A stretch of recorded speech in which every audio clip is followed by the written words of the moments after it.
Good evening.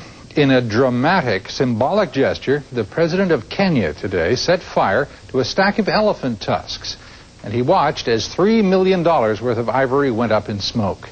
The tusks had been confiscated from game poachers. They're the front men of an illegal trade in ivory that's destroying the very symbol of Africa, the elephant. The poachers have been slaughtering Africa's great herds of elephants at a shocking rate. In the last decade, their numbers have been reduced by more than half. The poaching is now so bad, many experts are talking about the danger of extinction. But the ivory burning in Kenya today signaled a new determination to stop the slaughter. The Nairobi government has closed down its own ivory market, and it is urging the world to do the same. The war on elephants. More than 300 a day killed by poachers looking for white gold, ivory tusks. These elephants had their heads hacked off with chainsaws.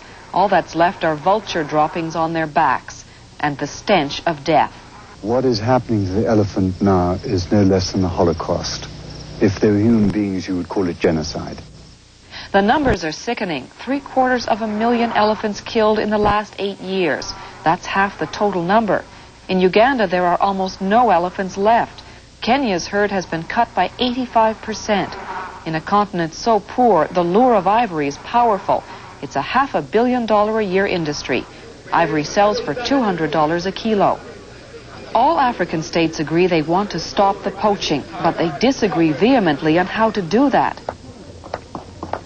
Today in Kenya, President Arap Moi symbolically torched 12 tons of ivory worth more than $3 million. Kenya is calling for a global ban of the ivory trade, saying poaching will stop only when countries like Canada and the U.S. stop buying ivory. Let us destroy our stocks once and for all, and on the strength of that gesture, appeal to the world to eliminate the ivory trade once and for all. This plan for a total ban on ivory is supported by the U.S., Canada, Europe, and some African countries, but not all. We feel highly frustrated when people try and dictate to us who are not informed, who do not have the background, and who may not even be concerned about ecosystems at all.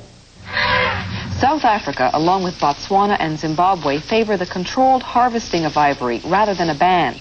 They say ivory can be treated as a renewable resource through careful management, and that the numbers of elephants in their countries have actually grown because of conservation.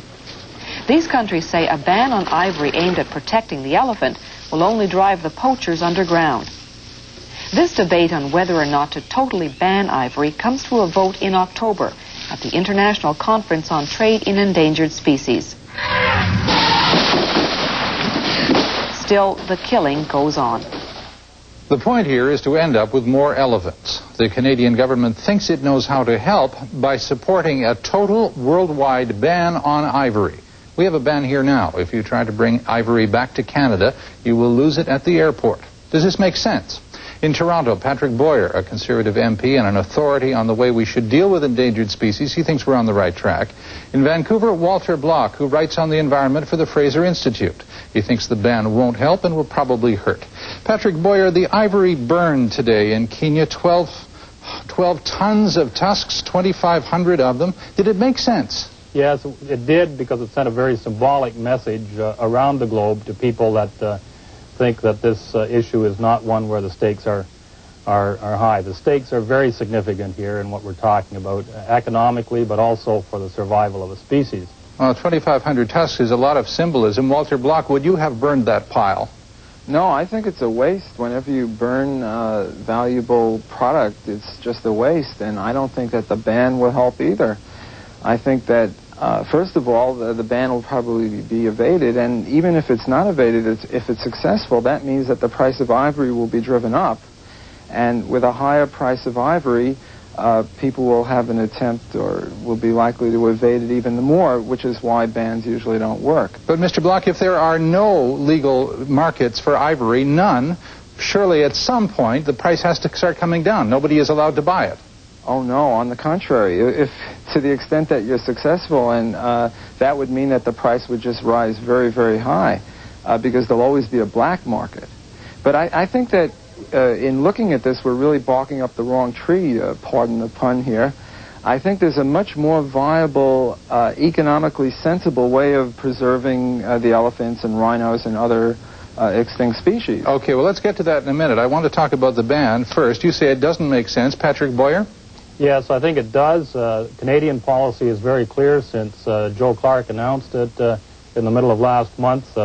We are effectively taking ourselves out of the ivory market, and we'll be working for the greatest level of legal protection for the African elephant. But Walter Block is saying that you can't ban a black market. No, well, I want to pick up, there's two elements to that. First, it's also very clear that the Canadian position is not premised on the simplistic assumption that all by changing the legal protection afforded to the African elephant is a solution to this problem. It is not. It is one of several elements. We're working on others, including the breaking up of the illegal or illicit networks, the middlemen, and so on that have been involved in the poaching, which has created the very serious question of whether the African elephant could survive. Mr. Block, if the ban doesn't work, what does?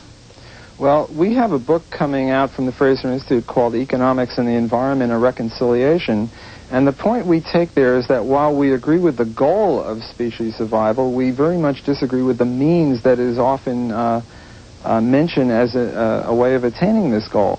We think that the best way is not to go against the marketplace, but to take advantage of the marketplace. The problem with the ban is that it's a complete vitiation of the market. It's a ban on free trade. But what do you mean? If we don't have enough elephants to support any sales at all, then that seems to be supported by the numbers. How does the marketplace help?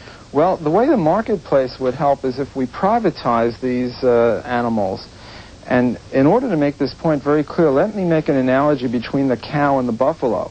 Now, as far as I'm concerned, the cow and the buffalo are very similar kinds of animals. Why is it then that the buffalo was virtually extinct, whereas the cow never came within 1 million miles of being extinct?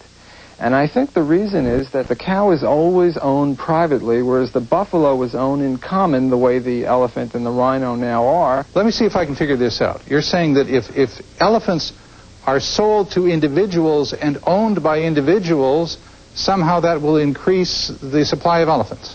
Yes, if elephants are owned in roughly the way that cows now are, and I understand that there's a rhino farm opening up in Texas somewhere, if this occurs, then instead of the tusk being sort of like a curse for the elephant because everyone wants to get the elephant, the tusk will be a means of safeguarding the elephant because the private owners of the elephant, no more than they'd go into the lower 40 with a machine gun and starting to shoot their cows, wouldn't do that with their elephants and wouldn't allow anyone else to do it.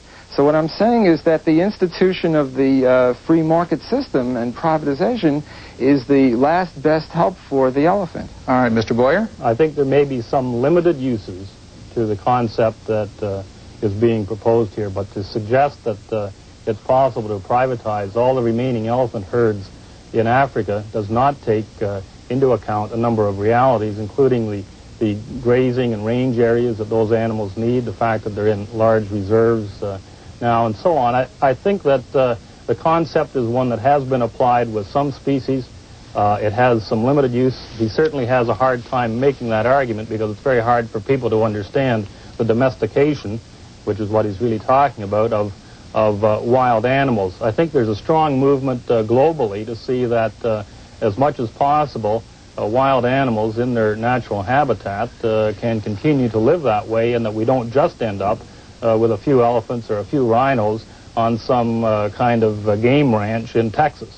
Mr. Block, when you come right down to it, these are large animals. They move around a lot, and that makes them very vulnerable to poachers. They're tough to protect. When it comes right down to it, a poacher looking through the sights of a machine gun trained on an elephant's side doesn't care whether the elephant is owned by Kenya or owned by the fellow down the road. Oh, but there's a crucial difference because the fellow down the road has an economic incentive to protect these elephants if they were privatized, the same way that he now has an economic incentive to protect his cows. How come there's no poaching of cows?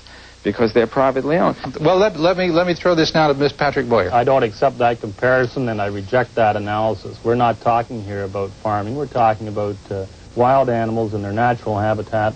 We're talking about a market that's been driving the poaching. Bear in mind that of the millions and millions and millions of dollars involved in this, only about 8 to 15% of that money ever gets even back into Africa. We're talking about middlemen that are operating internationally. We're talking about markets, and this can change. I think effectively what we're now witnessing, both in Canada, the United States, and Western Europe, is a distinct change in consumer attitudes that is effectively going to see us take ourselves out of the ivory market, and that certainly goes to the point that is being talked about here on the other side in this discussion relating to market forces.